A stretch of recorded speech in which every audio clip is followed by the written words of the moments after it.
Rahul Gandhi versus Narendra Modi असं देवेंद्र फडणवीस यांनी काल लोकशाही हो, कोणाला काही बोलायचा अधिकार आहे. खरं तर ताई यापूर्वीच्या निवडणुका बारामतीच्या पाहिल्या तर पवार विरुद्ध इतर सगळेजण असायचे. आता मात्र पवार विरुद्ध पवार आहे. सगळ्यात आता बरेचसं पाणी वाहून गेलेलं आहे. पक्ष फुटला, ते गेले. परंतु ज्या नेत्यांना पवार साहेबांनी मोठं केलं त्यातल्या घरातल्या व्यक्तीला तेच आता शस्त्र घेऊन त्यांच्या विरोधात आहे. काय भावना आहेत तुमची? भारतीय जनता पक्षाचं एकच स्वप्न आहे की आदरणीय पवार साहेबांना संपवणे. ही माझी भाषा नाहीये. आदरणीय पवार साहेबांना संपवण्यासाठी बारामतीमधून देशातले सगळे लोक भारतीय जनता पक्ष एकवट आहे. हे दिसतंय की महाराष्ट्राचा एक लढाईवा नेता ला संपवायचं आणि हे भारतीय जनता पक्षाच्या नेत्यांच्या तोंडून सगळ्या महाराष्ट्राने नाही भारताने ऐकले. बारामतीत येऊन चंद्रकांत दादा पाटील असं म्हणाले की आम्हाला शरद पवारांना संपवायचंय. ही भाषा आमची नाही, ही चंद्रकांत दादांची आहे. त्याच्यामुळे पोटातलं ओठात आलेलं आहे. त्यामुळे भारतातल्या मोठ्या महाराष्ट्राचा अभिमान असणाऱ्या लढवय्या नेत्याला संपवायचं पाप आणि हे धोरण हे भारतीय जनता पक्षाचे चंद्रकांत दादा पाटील हे बोलतायत.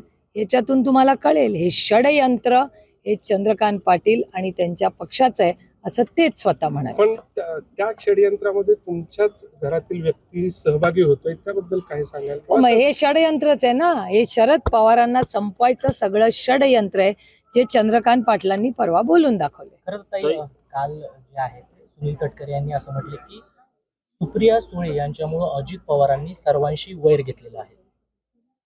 मला याची माहिती नाही. त्यांना स्पष्टीकरण विचारायला लागेल. कुठलं वैर वगैरे माहिती नाही. मी लोकशाहीत काम करते. हसन मुश्रीफ आणि कुणाचं वैर वगैरे कुणाचं वैर घेतलं? सर्वांशी वैर. सर्वांची म्हणजे कोणाची? राजकीय असेल किंवा मला तर माहिती नाही भाई. तुम्हाला त्यांनाच विचारावं लागेल.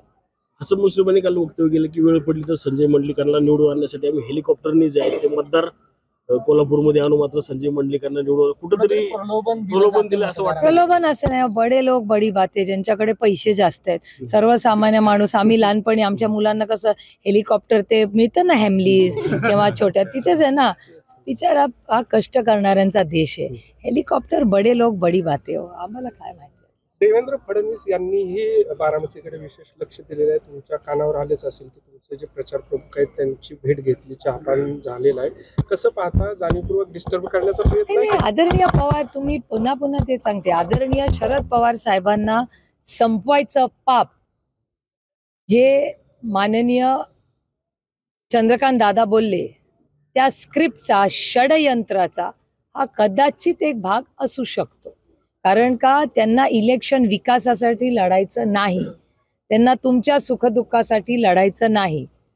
चंद्रकांत दादा म्हणाले की आम्हाला फक्त आदरणीय पवार साहेबांना संपवायचंय.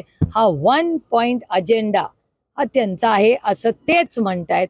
त्यांना विकासात, सर्वसामान्य मायबाप जनतेचे प्रश्न सोडवण्यात, आता PCMC मध्ये इतके वर्ष त्यांची सत्ता आहे ना. 5 वर्ष कुणाची सत्ता आहे? त्यांचीच सत्ता आहे.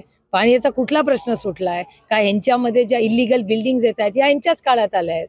हेच तर लोक म्हणतायत की भ्रष्टाचार वाढत चाललाय. मी म्हणत नाहीये, सर्वसामान्य माणसाच्या मनातल्या गोष्टी बोलून दाखवते. अजित पवार पालकमंत्री आहेत, असं असताना इंदापूरचं पालकत्व देवेंद्र फडणवीसांना घ्यावं लागतंय. हे मी सांगते ना, शरद पवार यांच्या विरोधातलं हे षडयंत्र आहे. त्यांना सगळे असे पक्ष जे त्यांचे विरोधक आहेत, एक वैचारिक विरोधक आहे, त्यांना संपवायचंय. ही लोकशाहीकडून त्यांना दडपशाहीकडे देश न्यायचा आहे. त्याच्याकडचे ही सगळी पावलं आहेत. खरं तर एवढे सगळेजण एकवटलेले आहेत. तुम्ही स्वतः म्हणताय की त्यांनी असं म्हटलंय की संपवायचं आहे, पण तरी कोणत्या आधारावर तुम्हाला वाटतं की बारामतीचा हा गड जे आहे तुम्ही पुन्हा एकदा सर करता? सत्याच्या मार्गाने. सत्यमेव जयते. ABP माझा, उघडा डोळे बघा नीट.